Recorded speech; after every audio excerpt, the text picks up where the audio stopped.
Minsan napapaisip rin ko kung paano ko kinaya yung mga laban ko in the past. Paano ako nag-heal sa past relationship ko.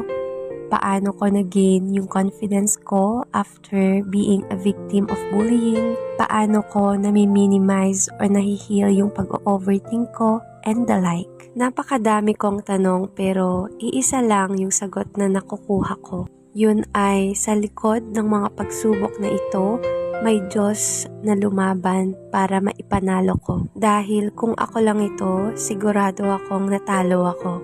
Siguradong sumuko ako. Sa hirap ba naman ng mga pinagdaanan ko, sinong mag-aakala na kakayanin ko? Pero buti na lang may Diyos na tumulong sa akin para maipanalo ang laban ko. Kaya Lord, maraming salamat. It was you all along. It is true that I am nothing without you.